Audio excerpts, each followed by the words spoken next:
رضی اللہ تعالی عنہ۔ آپ کے خطبات مبارکہ، دیکھیے میں آپ سے گفتگو کر رہا ہوں تو میں جو بولوں گا تو آپ کو میری شخصیت کا اندازہ ہو جائے گا، آپ کو میری علم کا اندازہ ہو جائے گا، آپ کو میرے اخلاق کا اندازہ ہو جائے گا۔ تو سیدنا صدیق اکبر رضی اللہ عنہ کے جو خطبات مبارکہ ہے، جو پہلا خطبہ آپ نے دیا خلیفہ بننے کے وقت، جو خطبہ دیا اتنا مختصر خطبہ، آپ نے فرمایا لوگوں پہلے اللہ کی حمد کی، سلام کی، رسول اللہ پر درود پڑھا اور کہا لوگوں میں تم پر خلیفہ بنا دیا گیا، کل ولیت علیکم، میں تم پر خلیفہ بنا دیا گیا، میں تم سے بہتر نہیں، ما انا خیرکم، یعنی اس لیے نہیں کہ میں خلیفہ میں بہت اچھا ہوں، بہت بہتر ہوں، بہت فضیلت والا ہوں، یعنی یہ آپ کی کسر نفسی ہے، آپ کی عاجزی ہے جس کا آپ نے اظہار کیا۔ حالانکہ امت کے اس بات پر اتفاق ہے افضل البشر بعد الانبیاء ابو بکر صدیق رضی اللہ عنہ، نبیوں کے بعد سب سے افضل اگر کوئی بندہ ہے تو وہ سیدنا صدیق اکبر رضی اللہ عنہ۔ لیکن آپ نے کہا میں تم میں سے بہتر نہیں ہوں، تم میں سے جو ضعیف ہے میرے نزدیک وہ طاقتور ہے۔ اب آپ اس خطبے کو جب آپ سنیں گے تو آپ استثناء والا جو تصور ہو کسی نے رکھے کہ کوئی بندہ کہے کہ مجھے استثناء ہو جائے، مجھے کوئی پکڑے نہ، مجھے کوئی کچھ نہ کہ مجھے مرضی دو۔ فرمایا جو تم میں سے کمزور ہے میرے نزدیک وہ طاقتور ہے جب تک میں اس کا حق لے کر ادا نہ کر، اور تم میں جو کمزور ہے میرے نزدیک، تم میں جو طاقتور ہے میرے نزدیک وہ کمزور ہے جب تک میں حقدار کا حق اس سے لینا۔ یہ خطبہ خلافت ہے۔ سیدنا صدیق اکبر رضی اللہ عنہ کا یہ خطبہ وصال مصطفیٰ پر خطبہ ہوا، جب نبی پاک کا انتقال ہوا، رسول اللہ کا وصال ہوا، آپ اس دنیا سے پردہ فرما گئے، صحابہ تحیر میں چلے گئے، حیرانی میں چلے گئے، پریشانی میں چلے گئے کہ اب کیا ہوگا، کیونکہ رسول اللہ کا وصال، نبی پاک صلی اللہ علیہ وسلم کی وفات مبارکہ بہت بڑا حادثہ، اسلام کا سب سے بڑا حادثہ رسول اللہ کا فوت ہونا۔ جی کربلا کا حادثہ اتنا بڑا نہیں ہے، بدر کا حادثہ اتنا بڑا نہیں ہے، احد میں 70 صحابہ شہید ہوئے، اتنا بڑا حادثہ، سب سے بڑا حادثہ ہے رسول اللہ کا وصال کر جانا۔ اور جو امت کا اس بات پر عمل ہے کہ حضور کے وصال پر کوئی رویا ہے، حضور کے وصال پر رونا امت کا معمول نہیں، تو ہم اس دن نہیں روئے جس دن رسول اللہ فوت ہوئے، اور نقشبندیوں کے امام یا یوں کہیں متقیوں کے امام، وَسَيُجَنَّبُ الْأَتْقَى الَّذِي يُؤْتَىٰ، سب سے قرآن کہتا ہے وہ بکر صدیق وہ متقی ہیں کہ ان سے بڑا متقی امت میں کوئی نہیں، ان سے بڑا متقی انبیاء کے بعد جتنی انسانیت ہے ان سے بڑا کوئی متقی نہیں، جتنے متقی بڑے متقی سیدنا صدیق اکبر رضی اللہ تعالی۔ اب ان کے تقوی کا اندازہ کر سکتے ہیں کہ جب آپ خلیفہ بنے تو یہ مسئلہ درپیش ہوا کہ خلیفہ کی تنخواہ کتنی ہونی چاہیے۔ آپ نے فرمایا کہ پتہ کرو مدینے میں جو مزدور ہے اس کی یومیہ تنخواہ کیا ہے، دیہڑی کیا ہے، جتنے ایک مزدور کی دیہڑی ہے اتنا میرا جو سینہ کر دیا۔ یہ ہے وہ شخص جو پہلا خلیفہ راشد ہے، پہلے خلیفہ سیدنا صدیق اکبر ہیں، کہ اتنی تنخواہ دوں گا جتنی ایک مزدور تنخواہ لیتا ہے، تاکہ مجھے اندازہ ہو کہ مزدور کیسے گزارا کرتا ہے۔ کوئی آپ نے بجلی کے یونٹ نہیں لیے، کوئی پٹرول نہیں لیا، جی کوئی پیکج نہیں لیا، کوئی اے ٹکٹ نہیں لیے، کوئی وہ جو تھا نا میڈیکل فیسیلٹی ہے کہ بیمار ہو جائے تو سرکاری خزانے سے علاج کیا جائے گا، یہ نہیں آپ نے جتنی مزدور کی روزینہ میری اتنی دیا گئی۔ آپ نے ایک دن اپنی بیوی سے کہا، سب سے بڑے متقی کی بات کر رہا ہوں، کہ حلوہ بناؤ کسی دن، دل کرتا حلوہ کھانا۔ تو ان کا بیت المال سے پیسے اتنے کرتے تو مشکل گزارا ہوتا ہے۔ مجھے چلو کوئی بات نہیں، بیوی نے ایک ہفتہ لگا کے کچھ پیسے تھوڑے جوڑے۔ ہفتے بعد یا 15 دن کے بعد حلوہ پک کے تو دسترخوان پر پڑا ہوا تھا۔ تو آپ نے کہا کہ یہ حلوہ مسئلہ ہے؟ انہوں نے کہا یہ آپ نے کہا تھا ایک دن حلوہ کھانے کا، تو میں نے روزانہ جو معاوضہ ملا اس میں سے تھوڑے بچا کر 15 دن میں یا مہینے میں حلوے کے پیسے بڑھ گئے۔ تو آپ نے فرمایا اچھا، اس کا مطلب ہے میری تنخواہ سے اتنے پیسے کم بھی ہو جائیں تو میرا گزارا ہو سکتا ہے۔ چنانچہ تنخواہ کم کروا دی۔ متقی وَسَيُجَنَّبُ الْأَتْقَى الَّذِي يُؤْتِي مَالَهُ يَتَزَكَّىٰ، کوئی ہو تو صحیح کہ سید نزدیک اکبر کے تقوی کے معیار پر پورا ہوتا ہے۔ ٹھیک کہ اتنے بڑے نمازی ہیں، اتنے بڑے تقوی والے ہیں، اب پتہ ہے شرعی مسئلہ ہے کہ اگر امام مسجد نہ ہو، جو مقرر امام ہے، وہ جب مقرر امام موجود ہے تو دوسرے بندے کو مسلح پر کھڑے ہونے کی اجازت ہے۔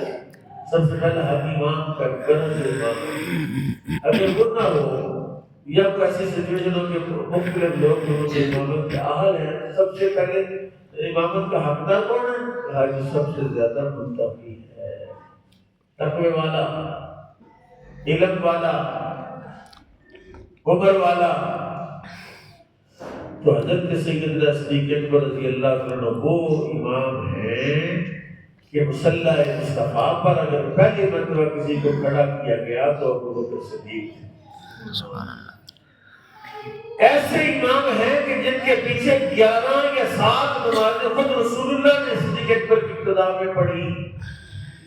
امام افضل ہو، مقتدی مفضول ہو، یہ اصول ہے کہ امام وہ بندہ پڑھے جو سب سے افضل ہے۔ لیکن ایسا بھی ضابطہ رسول اللہ صلی اللہ علیہ وسلم کی امت کو ملا حضور کے صدقے میں کہ ابو بکر مصلی پر ہے، پیچھے رسول اللہ ہے، ثابت ہوا کہ کوئی کمتر بندہ بھی امام پڑھ سکتا ہے۔ مقتدی سے فضیلت میں برتنے میں کم بھی ہو تو وہ بھی امامت کا حق رکھتا ہے، امامت کروا سکتا ہے۔ تو سیدنا صدیق اکبر رضی اللہ تعالیٰ عنہ وہ شخصیت ہے کہ حضور نے فرمایا ما نفعنی مال احد قط، مجھے کسی کے مال نے اتنا نفع نہیں دیا، ما نفعنی مال ابی بکر، جتنا نفع ابو بکر کے مال نے دیا۔ مال تو مال ہوتا ہے، 100 کا نوٹ جو ہے وہ لال رنگ کا ہوتا ہے، 500 کا نوٹ ہرے رنگ کا ہوتا ہے، 5000 کا نوٹ جو ہے وہ تھوڑا گولڈن کلر کا، یلو کلر کا ہوتا ہے۔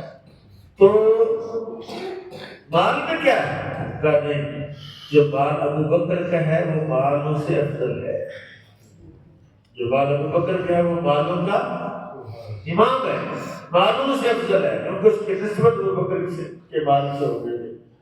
اور یہ ہے وہ ابو بکر صدیق رضی اللہ عنہ کہ جس کے بارے میں حضور نے فرمایا جتنے لوگوں نے مجھ پر احسان کیا ہر کسی کے احسان کا بدلہ چکا دیا الا ابو بکر، مگر ابو بکر کے احسانات کا بدلہ میں نے نہیں چکایا۔ میں یہ ایک آیت میں نے پڑھی، اس پہ میں آتا ہوں کہ آیت ہے اس میں نے پڑھی سورہ آل عمران کی آیت ہے، فرمایا وما محمد الا رسول، وما محمد الا رسول، محمد صلی اللہ علیہ وسلم کچھ نہیں مگر اللہ کے رسول۔ وہ جو آئے نا قل انما انا بشر مثلکم، آپ فرما دیجیے میں تمہاری مثل ایک بشر۔ وہاں پر بڑا وہ حسر کرتے ہیں، وہاں پر بڑی جناب کاٹھی ڈالتے، دیکھو جی حضور نے اپنے آپ کو بشر کہا، تو قرآن ہی کہہ رہا ہے وما محمد الا رسول، محمد کو بشریت سے متصف کرنے والا سنو، رب کا قرآن ہی کہہ رہا ہے کہ محمد تو صرف اللہ کے رسول ہے، باقی ساری چیزوں کی تفصیل ما محمد الا رسول، محمد نہیں ہے مگر اللہ کے رسول۔ مطلب اگر کوئی اعزاز رسول اللہ کا ہے جس کو شمار کیا جا سکتا ہے تو وہ رسول اللہ ہونا ہے، بشر ہونا اعزاز نہیں ہے، رسول اللہ کا رسول اللہ ہونا اعزاز ہے۔ اللہ نے کہا محمد اللہ رسول۔ جس دن حضور کا انتقال ہوا لوگ پریشان تھے، صحابہ پریشان تھے، عقلیں چلی گئی، تحیر میں چلے گئے، تلوار لے کر کھڑے ہو گئے جناب فاروق اعظم کے، جس نے کہا حضور فوت ہو گئے، مسلم کا خبردار یہ کہنا نہیں ہے کہ حضور فوت ہو گئے۔ سیدنا صدیق اکبر آئے، اچھا آپ پریشان ہوئے، سارے بندے پریشان، ابو بکر صدیق اس منبر پر کھڑے ہوئے، خطبہ ارشاد فرمایا، فرمایا سنو جو اللہ کی عبادت کرتا ہے وہ سن لے کہ اللہ حی و قیوم ہے، اسے موت، اور جو محبت کی عبادت کرتا ہے سن لے کہ وہ موت ہو۔ یہ جملہ ایسا تھا، اور یہ جو آیت مبارکہ پڑھی نا بابا محمد اللہ رسول، کہ محمد صلی اللہ علیہ وسلم نہیں مگر اللہ کے رسول کا، یہ آیت ایسے لگا جیسے آج نازل ہو۔ میں تھوڑا سا پیچھے لے جاتا ہوں آپ کو تاکہ مسئلہ یہ کلیئر ہو جائے۔ ایک دن ہم کے صدیق بیٹھے یہ سورت اتری، اذا جاء نصر اللہ والفتح ورأيت الناس يدخلون في دين الله أفواجا فسبح بحمد ربك واستغفر إنه كان توابا۔ یہ سورت صحابہ بڑے خوش ہوئے کہ دیکھیے اسلام کو یہ عروج اللہ نے دیا کہ اب لوگ ایک ایک کر کے مسلمان نہیں ہوں گے، یدخلون فی دین اللہ افواجا، فوج فوج، کیا فوجوں کی شکل میں، فوج کی جمع کیا؟ فوج واحد کیا ہے؟ فوج کی واحد و جمع ایک ہے۔ تو فرمایا لوگ جماعتوں اور بڑی بڑی جماعتوں کی صورت میں اسلام میں داخل ہوں گے۔ ابو بکر صدیق رونے لگے، آپ اتنا روئے ہچکی بن گئی۔ آپ کو کیا ہوا؟ حالانکہ یہ صورت تو بڑی اسلام کی فضیلت کو ظاہر کر رہی ہے، رسول اللہ کی عظمت کو بیان کر رہی ہے، اور آپ نے فرمایا نہیں، بالکل بیان کر رہی ہے، لیکن دیکھو اس میں رسول اللہ کے وصال کی خبر ہے، یعنی وہ قرآن کا وہ عمل، یعنی قرآن کا وہ معنی جو سننے والوں کو سمجھ نہیں آیا۔ یعنی سیدنا ابو بکر صدیق وہ متقی ہیں، وہ خلیفہ راشد ہیں جو قرآن فہمی میں سب سے بڑھ کر ہیں، کہ قرآن کو پڑھا گیا کسی کو سمجھ نہیں آیا، جو معنی ابو بکر صدیق رضی اللہ عنہ نے نکالا، فرمایا اس آیت میں، اس سورت میں رسول اللہ کی واپسی، حضور کے وصال، حضور کے فوت ہونے کی خبر۔ آج رو رہے ہیں لیکن جس دن فوت ہوئے نہیں روئے۔ ایک دن رسول پاک صلی اللہ علیہ وسلم نے بیان فرمایا، اللہ نے اپنے بندے کو اختیار دیا کہ وہ رفیق اعلیٰ کو اختیار کرے یا دنیا کو اختیار کرے، تو اللہ کے بندے نے رفیق اعلیٰ کو اختیار کیا۔ اب یہ عام بات تھی جو انہوں نے سمجھا، پتہ نہیں کیا کس کے بندے بات ابو بکر صدیق سمجھ رونے لگے، کیا ہوا ابو بکر آپ کیوں رو رہے ہیں؟ کہا حضور کی بات ہے کہ حضور کو اللہ نے اختیار دیا کہ دنیا میں رہنا ہے تو رہیں، 100 سال، 1000 سال، 10,000 سال، جتنا رہنا ہے آپ دنیا میں رہ سکتے ہیں، اختیار آپ کو۔ لیکن حضور نے اللہ کو، رفیق اعلیٰ کو اختیار کیا، یعنی حضور نے یہاں سے جانے کا، کوچ کرنے کا پروگرام بنا لیا، یہاں روئے، لیکن جس دن حضور فوت ہوئے اس دن نہیں روئے۔ خوف تک پہلے کہ حضور فوت ہوئے گے کیا بنے گا، تو رو رہے تھے، لیکن جس دن حضور فوت ہو گئے، انہیں موت کی حقیقت کا پتہ چل گیا، لوگوں کی نظر ظاہر جس میں مصطفیٰ پر تھی، ابو بکر کی نظر حقیقت مصطفیٰ پر تھی. انہوں نے کہا یہ حسین اور حضور تو موجود، رسول پاک تو موجود ہے، یہ کیوں ہو رہے ہیں؟ یہ ہونے کی کیا وجہ ہے؟ میں دیکھ رہا ہوں کہ رسول اللہ موجود ہے، آپ اسی طرح اللہ کے رسول ہیں، آپ کا فیضان اسی طرح جاری و ساری ہے، آپ کی نبوت اسی طرح جاری و ساری ہے، ان کو رونے کی کیا ضرورت ہے؟ حضور تو موجود ہے. یعنی حقیقت مصطفیٰ کا جو حصہ اللہ نے ابو بکر صدیق کو معرفت کے طور پر عطا فرمایا، کسی اور کو عطا نہیں کیا. اس قدر مزاج شناس مصطفیٰ، عارف مصطفیٰ، عارف خدا ہوتا ہے، عارف مصطفیٰ. جو حضور کو جانتا ہے ابو بکر وہ ہے، جو حضور کی بات کو جانتا ہے وہ ابو بکر ہے. جو حضور کی اچھا میں ایک بات اکثر میری بڑی مزیدار بات ہے، آپ توجہ کریں گے تو نبی پاک صلی اللہ تعالی علیہ وسلم کا جو جسم مبارک ہے یہ نور سے بنا ہوا. کس سے بنا ہوا؟ حضور کا جسم نورانی تھا. یہ نا یہ چادر ہے، تو یہ میں اس طرح کروں گا، آپ کریں تو یہ اس سمجھ سے گزرے کی چادر. اس بات میں آتا ہے کہ اس طرح حضور نے ایک چادر پکڑی، اس طرح دونوں ایسے کھینچی تو جسم کیا سے گزرا. حضور کے جسم سے چادر گزر گئی. اتنا لطیف اور اتنا نورانی جسم تھا رسول اللہ صلی اللہ علیہ وسلم. صحابہ کہتے جب حضور سے مصافحہ کرتے تو آپ کا ہاتھ مبارک جب پکڑتے تو ایسے لگتا جیسے روئی کا گالا ہوتا ہے. روح پہ جان گئے اور جب روئی پہ جائیں تو اتنی سافٹ نس ہوتی ہے، اتنا سافٹ ہوتا ہے بالکل، اتنا گوڑا پکڑے تو ایسے ہو جائے گا. یہ تو جب لیپڑے بڑھ جائیں سال کے بعد 2 سال میں جائے تو روح تو ویسے ہارڈ ہو جاتا ہے. تو لیکن میرے آقا کا جسم اتنا نرم تھا، کہتے حضور کا جو ہاتھ مبارک اس طرح پکڑا انتہائی نرم، دل نہیں کرنا چھوڑ دیں. اور پھر میرے آقا امام الانبیاء کی سنت ہے، حضور نے کبھی کسی کا ہاتھ نہیں چھوڑا تب تک جب تک میرے بندے نے ہاتھ نہیں چھوڑا. سبحان اللہ. اب حضرت ابوبکر صدیق رضی اللہ تعالیٰ عنہ کی قوت کا، طاقت کا، شجاعت کا، یعنی اگر شجاعت صدیقیت پر جاننا ہو، کوفے کی جامع مسجد میں ایک بندے نے حضرت علی کرم اللہ تعالیٰ وجہ کریم کے دور خلافت میں پوچھ لیا، ممبر پر بیٹھے تھے، ان کا جناب یہ ادا صحابہ میں سب سے بڑا بہادر کون؟ اشجع الناس، لوگوں میں سب سے بڑا بہادر کون تھا؟ دوسرا کہتا ہے یار یہ پوچھنے والی بات، سب سے بڑے بہادر علی تھے.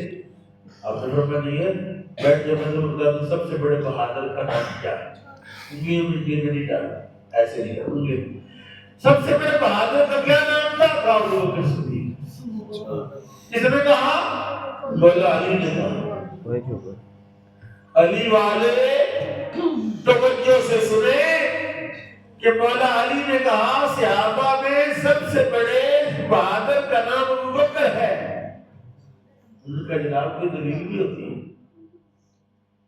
سب سے بڑے بہادر ابو بکر سے کوئی دلیل یہ ہے کہ جب غزوہ بدر ہوا تو رسول اللہ کے لیے عریش ایک چھپر بنایا جس کے سائڈ میں حضور آرام فرما ہوں گے یا بیٹھیں گے. تو ظاہر ہے ادھر 950 بندہ، ادھر 313 میں سے بھی 5 بندے جاسوسی پر گئے ہوئے. ایک بندہ جس کا نام عثمان غنی ہے اس کو رسول پاک ویسے ہی چھوڑ آئے تھے مدینے میں. حضرت رقیہ کی حضور کی زوجہ مرتبہ رسول اللہ کے ساتھ شادی کے بعد، اور وہ بدری ہے. عثمان غنی بدری سے بدر تو گئے تو بدری کیسے؟ کہا نبی پاک نے ان کو بدری کرا دیا. تو 313 میں سے ایک یہ گیا، باقی کدھر رہ گئے؟ 312. باقی 4 لوگوں کو رسول اللہ صلی اللہ علیہ وسلم نے جاسوسی کے لیے بھیج رکھا تھا کہ دائیں بائیں پتہ کرو کوئی اور قبیلہ کے ساتھ ملنے والا. تو 4 اور نکال دو، 312 میں سے کتنے رہ گئے؟ 308 لوگ تھے. ادھر 950 بندہ، اسلحہ ہر قسم کا، تلواریں، تیریں، نیزے، بھالے، خنجر، جو بھی اسلحہ تھا سب کے پاس تھا۔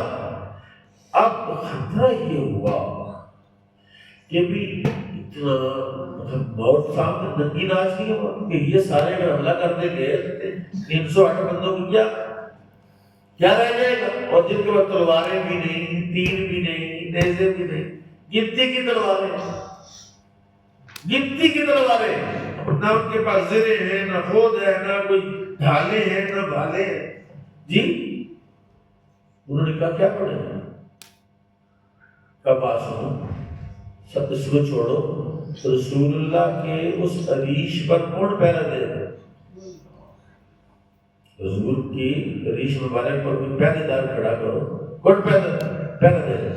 اب جب خوف ہوتا ہے تو موت سامنے ہوتی ہے تو یہ جو کلیجہ حلق میں آتا ہے، پتھرے پھول جاتے ہیں۔ آپ نے جب موت دیکھی نہیں نا، جب دیکھیں گے تو پتہ لگ جائے گا موت سامنے کھڑی ہے۔ کہتے ہیں کوئی نہیں اٹھا، ابو بکر اٹھے کہا میں حضور کا پہرے دار ہوں۔ اس وقت اس جگہ اس مقام پر پہرا دیا رسول اللہ کا، جہاں پہرا دیتے ہوئے لوگوں کی ٹانگیں کانپتی تھی۔ کہ ابو بکر نے اس وقت وہاں پہرا دیا، لہذا میں علی گواہ ہوں اس بات کا کہ صحابہ میں سب سے بڑے بہادر کا نام ابو بکر صدیق ہے۔ سبحان اللہ جی۔ حضرت ابو بکر صدیق رضی اللہ عنہ اب اشجع الناس کہتے ہیں صحابہ میں سب سے بڑے بہادر ہونا جناب ابو بکر صدیق رضی اللہ عنہ۔ اللہ پھر کا حضور کا جسم بڑا لطیف تھا، آپ کا پہاڑ نہیں تھا، یہ کہہ رہے صحابہ کہتے ہیں حضور کسی پہ ٹیک لگاتے ہیں۔ ایک صحابی کہتے ہیں میں بیٹھا ہوا تھا کسی وقت کی بات، حضور صلی اللہ علیہ وسلم کا یہ گھٹنا میری ران کے اوپر تھا، چوکڑی مار کے کرتے بیٹھے تھے، دوسرے دن سے گھوڑا آپ کا گھٹنا مبارک میری ران پر تھا۔ پتہ ہی نہیں تھا کوئی چیز کو وزن ہے۔ اچانک رسول اللہ پر وحی آنا شروع ہو گئی۔ یہی کے وقت رسول اللہ کا وزن اتنا بڑھ گیا، اتنا بوجھ مجھے محسوس ہے کہ مجھے لگا کہ میری ران کی ہڈی چورا چورا ہو جائے، اتنا وزن تھا رسول اللہ کا۔ یعنی وحی کے وقت حضور کا جسم وزنی ہو جاتا تھا، اور جب وحی ختم ہوتی تو جسم پھر وہی ہلکا پھلکا۔ فتح مکہ کے دن رسول پاک صلی اللہ علیہ وسلم کی چھڑی مبارک تھی، اور آپ کعبے کی دیواروں پر 360 فٹ جڑے ہوئے تھے۔ وہ جو ڈرل میں سوراخ مار کے کیا لگاتے ہیں؟ راول بولٹ کہتے ہیں۔ بھائی کیا کہتے ہو؟ راول بولٹ لگے ہوئے تھے، اور اتنا مضبوطی کے ساتھ بت جو ہے کعبے کی دیواروں میں لگے ہوئے تھے۔ حضور کی چھڑی مبارک تھی، آپ بت کو ایسے کوئی چوکا لگاتے کہتے جا الحق و ظہر الباطل، حق آ گیا باطل مٹ گئے، بت سب جناب سے نیچے گر گئے۔ اب جہاں جہاں رسول اللہ کی چھڑی مبارک اور آپ کا سائے مبارک ہے، وہاں تو بت گر گئے۔ اب کچھ بت اونچے تھے، کعبہ تو بہت اونچا تھا جی، 35-40 فٹ اونچی دیوار تھی، وہاں کون چڑھ؟ حضرت علی کو کہا علی تو میرے کندھے پر چڑھ اوپر والے بت میں گرا ہوا۔ حضرت علی نے کہا نہیں حضور آپ کے کندھوں پر میں نہیں چڑھتا، بےدبی ہو جائے گا، آپ میرے کندھوں پر چڑھے تو میں آپ کو اٹھاتا ہوں، آپ گرا دوں۔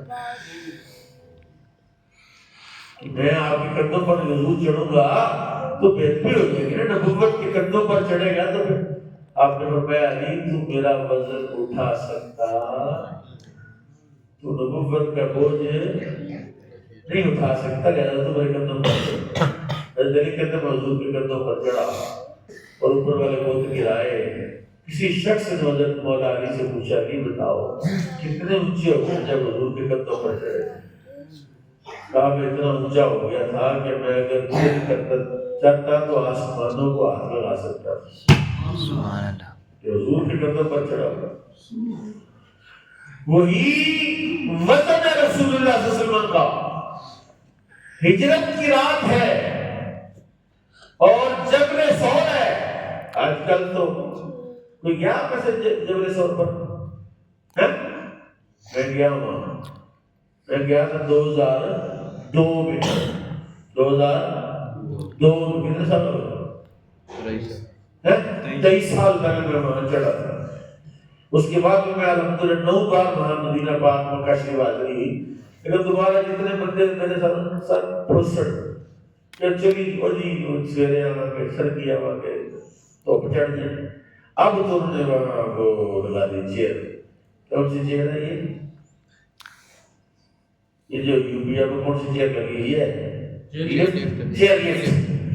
اب تو چیئر لفٹ وہاں بن رہی ہے، وہاں بہت بڑی بلڈنگ بن گئی ہے، وہاں بڑے جناب بکالے شکالے بن گئے ہیں، وہاں بڑے وہ جو فاسٹ فوڈ کے بنا رہے ہیں، وہاں بہت بڑا ہوٹل بنا رہے ہیں کہ جب آپ نے جانا ہے جبل سور پر غار سور میں جانا ہے، آپ 50 ریال دیں اور چیئر میں بیٹھیں، آپ 2 منٹ میں وہاں، 1 منٹ میں وہاں، اور وہاں آپ نے 15 منٹ رہنا ہے، اس کے بعد آپ چیئر میں بیٹھنا واپس دیجیے۔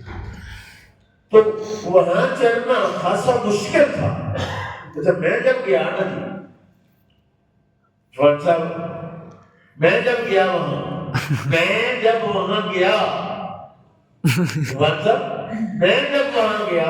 تو کیسے چلا؟ ایک بھائی موٹی بھائی تقریباً 50-55 سال کی ہوگی، تو وہ دوڑی جا رہی، میرے ساتھ جو بدلا بہت موٹا تھا، اس کا وزن اس وقت کتنا تھا؟ 200 کلو وزن، 200 کلو۔ تو وہ بھی جا رہا تو میں اس کا خیال کر رہا تھا یار اس کو میرے ساتھ ہے، میں اس کو آگے گزر جاؤں۔ ہم رستے میں ایک دو جگہ پر بیٹھ گئے تو بھائی کو دیکھا نا وہ دوڑی جا رہی ہے، میں ان کے سرکار دیکھو بھائی بڈھی بھائی 55 سال وہ دوڑی جا سانو جوان اور یہ دوڑ پانے میں پہنچ۔